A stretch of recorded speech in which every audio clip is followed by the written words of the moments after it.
Tempat ini sangat cocok untuk camping dan hiking karena Bukit Perindu berada pada ketinggian 800 meter.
Tempat ini juga cocok bagi pencinta olahraga panjat tebing karena dapat menguji adrenalin serta penuh tantangan terjal.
Dari atas bukit ini kita dapat melihat pemandangan lingkungan sekitar perkampungan dan luasnya perkebunan kopi.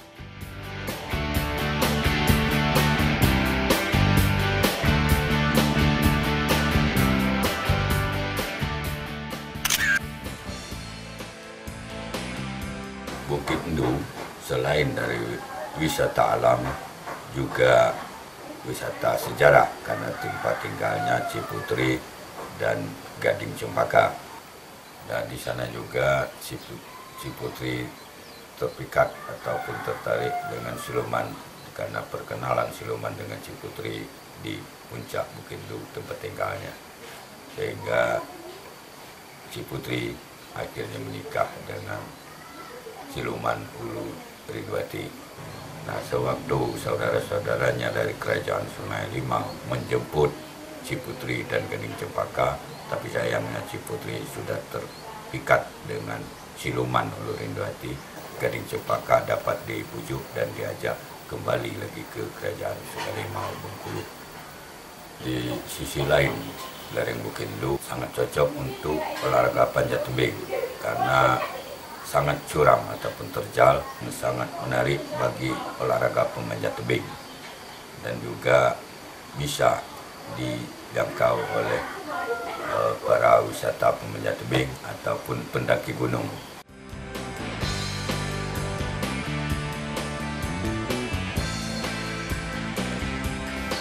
Objek-objek lain juga untuk pemandian, airnya masih tetap jernih karena kita berada di hulu das Sungai Bengkulu. Jadi sungainya masih jernih, masih alami, ada danau, ada di Bukit Endu. Itu kalau memang itu ingin digarap dan digali, itu cukup pantas untuk dijadikan tempat olahraga panjat tebing. Karena rintangan dan tantangan yang cukup menantang bagi penggemar-penggemar olahraga itu.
Di lain tempat di lereng perbukitan ini, kita dapat menemukan sebuah danau. Pada zaman dahulu, tempat ini adalah sebuah pemandian Ciputri Rindu Hati atau Dayang Perindu dan Gading Cempaka pada zaman dahulu. Karena ketertarikan Ciputri Rindu Hati Dayang Perindu dengan siluman di daerah ini, sehingga sang putri memutuskan untuk bermukim. Hingga sekarang, sedangkan sang putri Gading Cempaka kembali ke Bengkulu. Meski diterpa kemarau panjang, danau ini tak pernah surut. Debit air di danau ini tidak pernah mengalami penyusutan, dan warna air yang kehijauan tetap menunjukkan kekhasan dedaunan yang menghijau. Danau ini tempat pemandian Ciputri dan Dayang Perindu, sehingga danau ini disebut Danau Pelipur Ciputri Rindu Hati, karena setiap hari dia mandi ke danau ini dan kemudian kembali ke tempat tinggalnya Bukit Endu.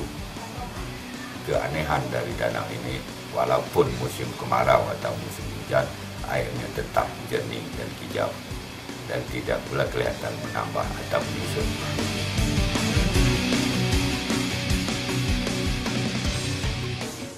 Selain Batu Jung, Bukit Endu juga terdapat air terjun Supit yang jumlahnya 7 tingkat. dan berjarak lebih kurang setengah kilometer dari Danau Ciputri Rindu Hati Dayang Perindu. Air terjun Sumpit ini pada zaman dahulu dijadikan tempat bersemedi seorang sakti untuk menambah dan memperdalam ilmu kanuragan. Kawasan ini selain memiliki dinding sungai yang licin dan terjal, juga memiliki hutan yang masih alami. Dan suara desiran air yang menyejukkan suasana sangat terasa ketika kita berada di tempat ini.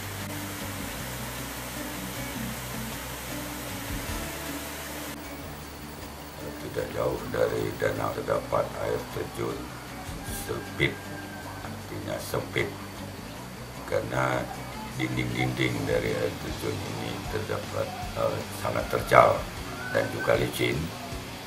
Air terjun ini terdiri dari 7 tingkat dan juga airnya masih kelihatan jernih dan hutannya juga masih tetap alami. Di samping itu, air sempit ini tempat Ciputri dan Dayang Perindu menambah ilmu kanuragan dengan kalau bahasa rejangnya memasak ilmu, berarti yang menambah atau memasak ilmu yang sudah ada dan menambahnya.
Potensi wisata alam lainnya, tidak jauh dari Desa Rindu Hati juga terdapat air terjun yang dinamakan warga Cuup Hujan atau Curug Hujan.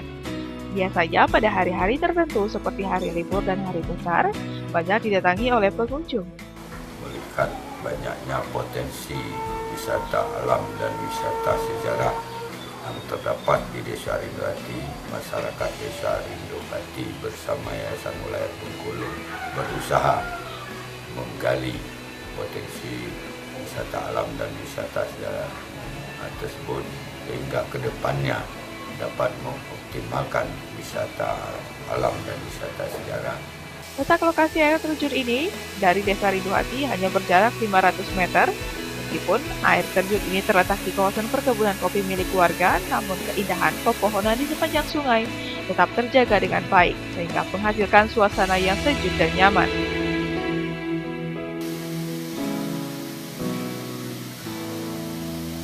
Tempat-tempat itu di samping masih alami dan asri, tentunya itu terpendam yang selama ini banyak tidak diketahui oleh kalangan umum. Oleh karenanya kami masyarakat Rindu Hati bekerja sama dengan wilayah menggali kembali potensi itu sehingga ingin mengembangkan, ingin memberitahukan kepada pihak umum bahwa ada potensi wisata yang terpendam di Rindu Hati. Pemerintah daerah kita berharap nantinya itu bisa membuat fasilitas jalan motor ke lokasi objek wisata. Ini pelajaran untuk orang mengunjungi sana. Kalau memang tidak mencukupi dananya untuk membangun jalan yang sifatnya untuk roda 4. Jadi minimal itu untuk kendaraan roda 2. Di samping menjaga kelestarian hutan, air, dan menjaga lingkungan agar tetap terjaga, banyaknya potensi wisata menjadi langkah awal masyarakat bersama Yayasan Ulayat Bengkulu untuk melakukan pengembangan potensi wisata ini. Di samping menjaga kelestarian lingkungan yang asri, juga dapat menjaga serta mengoptimalkan wisata alam dan wisata sejarah daerah.